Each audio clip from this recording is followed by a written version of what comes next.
तो बच्चों welcome to big human study. तो आज हम शुरू करने वाले हैं फिजिक्स क्लास 12th का। उम्मीद करते हैं आपको बहुत अच्छे से समझ में आ रहा होगा हमारे चैनल पे। और जितने भी क्वेश्चन हम पढ़ा रहे हैं वो सारे आपके बोर्ड एग्जाम के लिए है। बहुत इंपॉर्टेंट क्वेश्चन सब है, इन सब को आप लिस्टेड कर लें। इंशाल्लाह 2025 में जो आप बोर्ड एग्जाम देंगे उसमें आपको ये बहुत ही महत्वपूर्ण भूमिका निभाने वाला है, चूंकि ये सारे क्वेश्चन आपको बोर्ड में आने वाले हैं। तो चलिए हम शुरू करते हैं। क्वेश्चन क्या है वो समझिए। कंडक्टर एंड इंसुलेटर के बारे में बात करेंगे, चालक और कुचालक के बारे में। देखिए बच्चों, हम अपने लैंग्वेज में समझाना चाहेंगे, क्योंकि हम लिखे तो यहाँ पे बहुत सारा कुछ है, आप उसको इजीली समझ भी सकते हैं। देखिए यह प्लास्टिक का है। अब इसमें अगर हम यहाँ पे वायर जोड़ेंगे, यहाँ करंट नहीं आएगा। बात समझ रहे हैं? यहाँ पे करंट नहीं आएगा। क्यों? क्योंकि ये इंसुलेटर है, ये इंसुलेटर है, कंडक्टर नहीं है। बट इसी की जगह पे अगर हम कोई लोहे का छड़ ले लें, उसके इस जगह पे अगर इस कोने पे अगर हम तार जोड़ेंगे तो इस तरफ भी आएगा करंट। इसका मतलब ये कंडक्टर है। बात समझ में आ रहा है? ये कंडक्टर नहीं है। अभी हम बता रहे हैं कि अगर इसके जगह पे लोहे का छड़ ले लेते और इसको इधर से इधर जोड़ते तो वो क्या होता? उसका कंडक्टर का मतलब जो करंट को इजीली फ्लो होने दे, ठीक है, बहुत आसानी से। इंसुलेटर का मतलब जो करंट को फ्लो ही नहीं लेने दे। और सेमी कंडक्टर में क्या होता है? चांसेस अप डाउन 50-50 रहता है, उसको हम बोलते हैं सेमी कंडक्टर।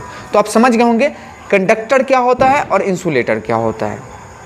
फिर से समझा दें, जिसमें करंट यानी धारा बहुत इजीली फ्लो हो जाए, यानी उसमें बहुत ही आसानी से प्रवाह होने लगे, उसको हम लोग बोलते हैं कंडक्टर यानी कि चालक। और जिसमें करंट फ्लो नहीं हो, ठीक है, उसको हम बोलते हैं कुचालक यानी इंसुलेटर। चलिए समझते हैं फिगर के माध्यम से। यहां पे कुछ एग्जाम्पल है, जैसे सिल्वर, गोल्ड, कॉपर, स्टील, सी वाटर। इन सब में क्या है? कंडक्टर है। ये सारे क्या है? कंडक्टर है। इन सब में करंट जनरेट हो सकता है। बात समझ रहे हैं? लोहे का, या फिर कोई ऐसा हो भीगा लकड़ी हो, कच्चा लकड़ी हो, वो भी एक प्रकार का कंडक्टर है। मतलब सिंपल वे में समझें कि जिससे करंट इजीली जा सके, आ सके, उसको हम बोलेंगे कंडक्टर, ठीक है। अब मान लीजिए कि भीगा लकड़ी है, वो कंडक्टर नहीं है पूरी तरह से, वो सेमी कंडक्टर है, क्योंकि उसमें धारा तो प्रवाहित हो रही है लेकिन आसानी से नहीं हो रही है, तो उसको हम सेमी कंडक्टर बोलेंगे। लेकिन जो इंसुलेटर होता है उसमें करंट किसी भी तरह से फ्लो हो ही नहीं सकता। जैसे वायर में अक्सर आप देखे होंगे, वायर के अंदर एक जो तार होता है ना, उसमें इंसुलेटर भी है और कंडक्टर भी है।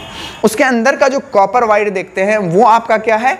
कंडक्टर का काम करता है। लेकिन कवर जो देखते हैं प्लास्टिक या रबर का होता है, जिसको हम इजीली छू पाते हैं तो हमको करंट नहीं मारता है। इसका मतलब कि उसके ऊपर जो है वो इंसुलेटर लगा हुआ है, जिसको हम आराम से इधर से उधर, उधर से उधर तानते खींचते रहते हैं। इस वजह से हमको झटका नहीं लगता है। बट अगर उसी तार को छील के, यानी उसके ऊपर जो कवर लगा हुआ उसको हटा दें और तार को छुएंगे तो हमको मौत छू देगा।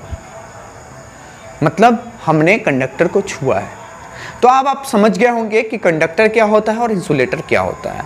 चलिए चलते हैं हम नेक्स्ट क्वेश्चन पे। आप लोग थोड़ा थोड़ा हम हट जाते हैं, स्क्रीनशॉट आप लोग कर लीजिए।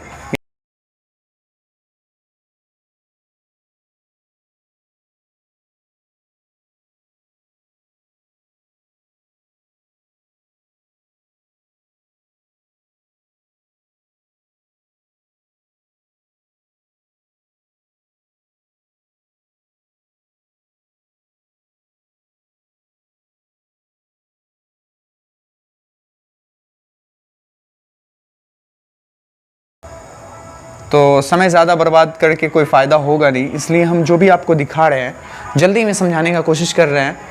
और कम समय का वीडियो देखिए, लेकिन अच्छा देखिए, बेटर देखिए, जो आपको समझ में आए। कोई पूछे तो आप उसको जवाब दे सकें, ये सारा है। चलिए अब सुपर पोजिशन प्रिंसिपल को समझते हैं।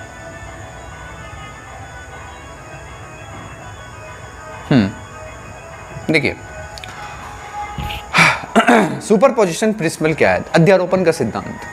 देखिए, the superposition principle states that when a number of charges are interacting the total force on a given charge is a vector sum of the force exerted on it due to all other charges।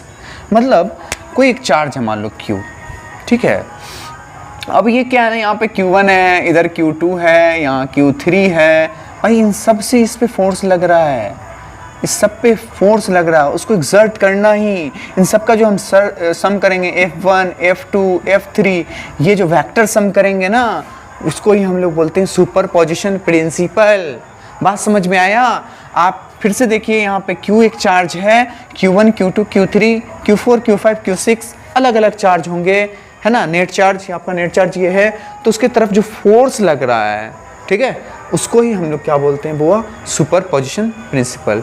ये जो force exert कर रहा है उसको हम लोग बोलेंगे superposition principle. The force between two charge is not affected by a pressure other charges. मान लो ये Q1 अगर इसको फोर्स कर रहा है तो Q2 से इसको कोई मतलब नहीं है, ठीक है। सबका अपना अपना फोर्स होता है, ठीक है बच्चों। उम्मीद करते हैं आपको समझ में आया होगा। तो अगर समझ में आया तो चलिए अगले क्वेश्चन पे चलते हैं। क्वेश्चन है इलेक्ट्रिक फील्ड क्या है, विद्युत क्षेत्र। अब देखिए चार्ज में होता है क्या ना, दो चार्ज होता है, एक पॉजिटिव एक निगेटिव। तो यहाँ पे पॉजिटिव है मान लो, और यहाँ पे निगेटिव चार्ज है, ठीक है, पॉजिटिव चार्ज निगेटिव चार्ज। अब ये पॉजिटिव चार्ज क्या करता है, अपने तरफ से देता है, बोलता भाई लो हम तुमको दे रहे हैं, ये देखिए ये दे रहा है। तो ये क्या है, इलेक्ट्रिक फील्ड है। क्या है ये, अपना विद्युत क्षेत्र को दिखा रहा है। उसी प्रकार से हम निगेटिव चार्ज को काम क्या है, लेने का, भीख मांगता है ये, ठीक है, लेने का काम है। तो यहाँ पे ये क्या कर रहा है, अपनी तरफ ला रहा है, यानी ये भी एक प्रकार का क्या है, इलेक्ट्रिक फील्ड है। बात समझ रहे हैं? मतलब the area around a charge in which another charge experiences the force of attraction और repulsion.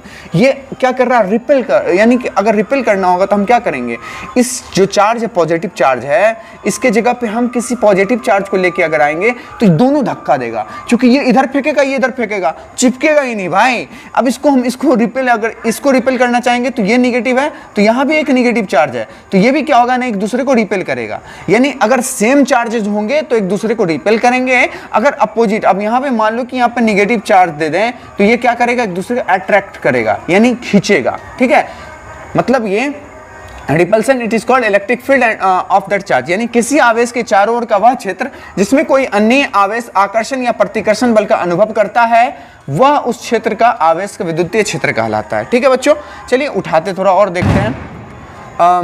An electric field is said to exist a point of force of electric origin is exerted on a stationary charged body placed at that point। यानी एक विद्युतीय क्षेत्र एक बिंदु पर मौजूद होता है, यदि उस बिंदु पर स्थित एक स्थिर आवेशित पिंड का विद्युत मूल बल लगाया जाता हो। तो फिर से अब हम आपको इसको अच्छे से समझाने का कोशिश करेंगे। देखिए हमने यहाँ पे व्हाइट बोर्ड कर लिया है, अब इसको समझेंगे। मान लीजिए कि हमारा एक पॉजिटिव चार्ज है, तो इसका काम क्या होगा, इसका विद्युत क्षेत्र हो जाएगा, भाई दे रहा है ये चार्ज, इसका काम क्या है, चार्ज देने का, ठीक है बच्चों। उसी प्रकार से हमारे यहाँ पर क्या ले लेते हैं, एक निगेटिव चार्ज ले लेते हैं, तो इसका काम क्या है बच्चों, बताइए बताइए क्या काम है, अपनी तरफ खींचने का काम है, ठीक है बच्चों, अपनी तरफ खींचने का काम है। तो ये इसके लिए क्या हो गया, इलेक्ट्रिक फील्ड हो गया। क्या होगा, इलेक्ट्रिक फील्ड यानी विद्युत क्षेत्र हो गया। अब यहाँ पे हम देखेंगे कि इलेक्ट्रिक फील्ड को हम कैसे समझेंगे कि रिपेल कौन कर रहा है, अट्रैक्ट कौन कर रहा है। ये पॉजिटिव चार्ज है, अगर इसी जगह पॉजिटिव को लेके आएंगे तो ये एक दूसरे को रिपेल करेगा, यानी प्रतिकर्षित करेगा, धक्का देगा, ठीक है। और यहीं पर अगर हम निगेटिव चार्ज लेके आ जाएंगे तो ये क्या करेगा, दूसरे को अट्रैक्ट करेगा, यानी आकर्षण या प्रतिकर्षण बल को रिप्रेजेंट करता, उसको हम लोग बोलते हैं इलेक्ट्रिक फील्ड, ठीक है बच्चों। उम्मीद करते हैं आपको ये बहुत अच्छे से समझ में आया होगा। चलिए अब देखिए नेक्स्ट क्वेश्चन है इलेक्ट्रिक लाइन ऑफ फोर्स, विद्युत बल रेखाएं क्या है। देखिए अब हमने क्या बताया ना, अभी आपको तुरंत समझाया है बल रेखा क्या है।